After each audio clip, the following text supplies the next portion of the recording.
She's not shallow water culture, it's deep flow. Yeah. And I think it's originally coming from Canada, maybe Cornell University. Cornell University? Yeah. And we think we improved it a lot. Because what we do is look at dry matter. And dry matter shows you what the quality of your production is. All right. And at the moment we are more than 20% higher in dry matter compared to any other hydroponic system. All right. And what's the material this is made out of? It's styrofoam floats. Styrofoam floats, yeah, floating tables. But dry hydroponics is more than only floats. It's a complete concept. Yeah, look at those nice white roots. Yeah. Beautiful. Is it a peat moss cube? Whatever you like. This is peat moss, yes. Fantastic. Look at that. When you nice can and bubbly. No problem. Nice white roots. So in this type of the year we have very short roots because the plant is almost using no water because of the climate at the moment. Right, it should be always fresh. Sometimes we have this amount of roots. Depends on what the plant needs. Yeah. Lettuce grows best in cold or cool climates. Exactly. Beautiful. And you got lots of sun, low temperatures. Right.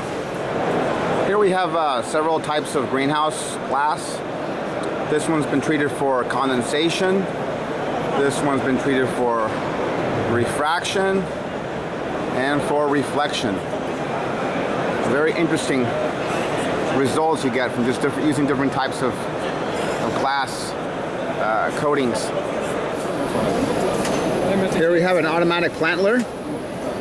It plants plantlets from trays to buckets to half-a-gallon pots. Very effective. Humidifiers for environmental control systems from Aquox BM. Low light, daylight, and okay. Different colors. One lamp, maximum 4 different colors. Okay. It's possible. And this is the Retrofit. retrofit. It fits into a standard socket. Yes. Incandescent socket. That's the far red. Yes. CN. It's a combination. Different colors. Magenta, and red. The one up here is phenomenal. How many watts does that consume? In this situation, 75. 75 watts? Yes. Wow. And almost literally a full spectrum. Same over here with 75 watts? 107. 107. A little brighter. A little more, more microvolts. Right. And that's the same as that. Same. Lighting, for home lighting. That's phenomenal. Wow. I'm really happy to see you. Congratulations. Once again, this is Lemnis Orient. Cooling pads. These are fantastic. They you can have running water through them, and as the water runs through, air is being blown through, and the air comes out completely cool on the other side. They have layers. You can get in close. You can see how they go through it at certain angles. And it's like leaving a moist towel. It's like leaving a moist towel in your window. Kind of a reverse swamp cooler effect. Serious CO2 heating elements. Large thermal units.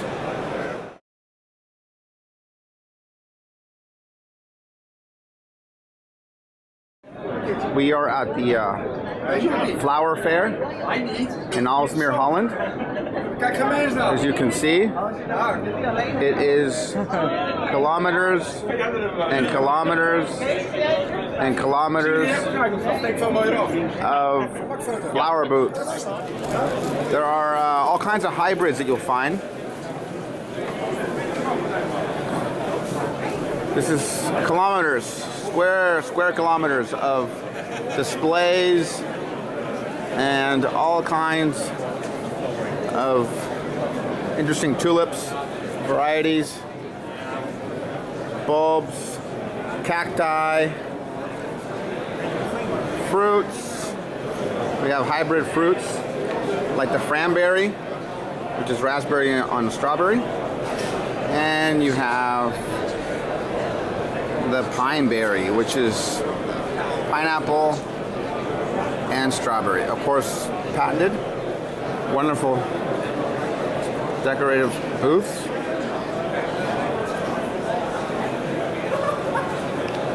And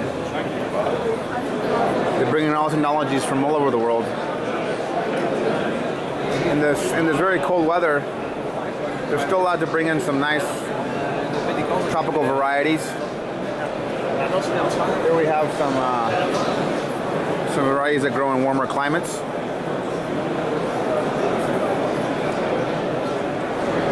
We have self-watering bulbs, auto water, some cacti, some of the more drier plants, drier climate. And this is one of the largest sponsors. They're called Decorum. They are by far the industry leaders here in Holland. I had lunch with a few executives just a few minutes ago.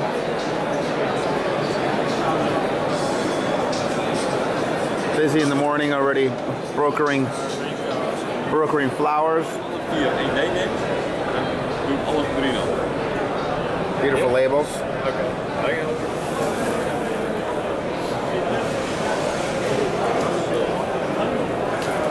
Very green. Evergreen all year. Genuine touch to some of these booths. The umbrellas. Dutch taste.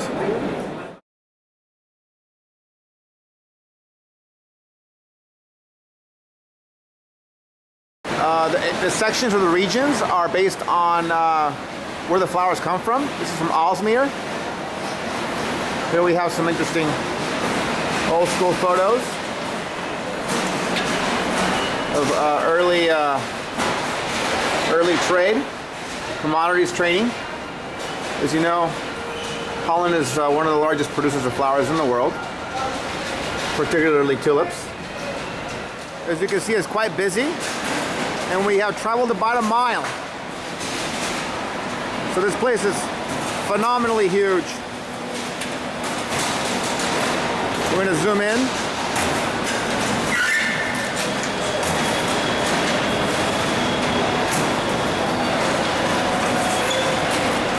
It goes on forever, it seems like.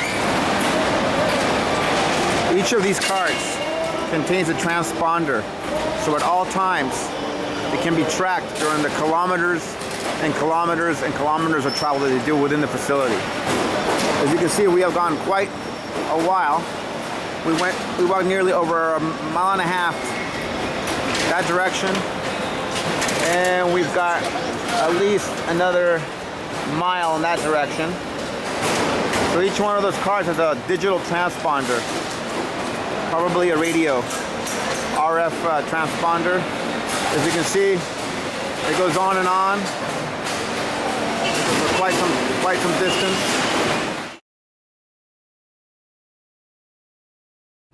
We are now at Cordis Rose facility, and it is at this facility that they do testing for which plants would be more appropriate for which parts of the world for mass production, and they're taken out in, the grafting, clones, etc. Cordis is actually a German company that came to Holland. It's been around since 1887, so it will be 125 years in existence. The reason why it's in Holland is because Holland has been traditionally the place where if you grew roses, you would come here. But that's no longer the case anymore. There's other facilities throughout Europe, mostly now Germany. There are just a handful of breeders in the world, and this is one of the breeding facilities. They have every rose has been tagged and labeled by variety. There's your sulfur burners and your high pressure sodium Philips lights. A little bit. There it is. Super aggro. from Gavita. It's combination 1836 and child 01 out of this combination. And by this combination we exactly know, okay, what is mother and what is father. So that we can follow it up. How do you know the time of and not pollination? tell everybody coming around what is inside. So we code it. How do you know about pollination? When was what year was that pollinated in? Yeah, it is the first. Oh, in 09. So, Oh, I see. so pollination took place in 09. That means next step 2010 seed bench. Right. Survived negative selection. On the seed bench you have the family. That means every seed corn we sow out is probably new variety. Oh, fantastic. Because genetically completely different from the other seeds inside one hip. And this is child 01 out of this combination. We make it commercial. We are just trying on that, but... So here we see a rose that's thornless. That's a wonderful characteristic. But there's color mutations. As you can see here, you can see two different kinds of colors. This is the original color right here. And this is what happens when you do a lot of hybridizing. You get some mutations. That's undesirable. But there's no thorns, which is really beautiful. Thornless, completely thornless, absolutely thornless. I can bring my finger and my hands down all the way through. That's absolutely a beautiful color, but a very bad producer, and apparently it mutates. So there's some typical examples of the problems that you face while breeding. There's the This is also Rockwool slab. Some with cocoa and I think Yeah, here's a Rockwool slab. now, yeah. The temperature in here is approximately We have 10,000 looks inside. 78 degrees. Nice and cool with high humidity. We have here plant top, which is actually a delta block from Cultivation and Grodon, and cocoa slabs along with Rockwool slabs. Here we have the Meteor variety. It's multicolored. You have the Sunshine. It's a gorgeous yellow. You have the Pretty Nina, a pretty girl. And here you have Heineken. Yee! The fertilizer, do you guys make your own fertilizer from direct salts? Or Yeah. your own From formula? single salts we have yeah. So you guys don't purchase a formula? Yes, we have a formula. It's Your own formula. You we don't work purchase together with one. consultants and Okay. they check and How much is it? What's the variance between different variety of roses? Do they require different formulations? Can be huge. Okay, can it can be huge, huh? Yeah, this is also a problem we have because as we will see in the greenhouse, we have lots of different varieties to test and to show and things. And this is really complicated to Excellent. to go very deep in detail for every variety. This is what we really more see if we go from here trialing at a real grower's farm. Okay. And he comes back with the results, okay, I have to do a bit more of this, a bit less of that. Excellent. This is just a little part what we sent here to Holland, because after doing the negative selection in Germany, we decide to send this variety is going to Kenya, this variety is going to Ecuador, then we have another one for Colombia. And so, Different climates. Yeah, right, exactly, thank you. because they need all different things. The South Americans want special for the Russian market, long stems with a size like this, but then they also say, okay, it has to produce 90 stems. If you go to Africa and tell them, okay guys, this is our new variety, 90 stems per square meter, it shows you like this, okay, go away with that, because we need 250, 300. Gotcha. Yeah. But then on top in Kenya, there's an area around Mount Kenya. They need something similar than the Ecuadorians in length and head size, but they want more production than the Ecuadorians need. Okay. So this is... All that requires different food, Yeah. different nutrition for each Yeah, plant. yeah.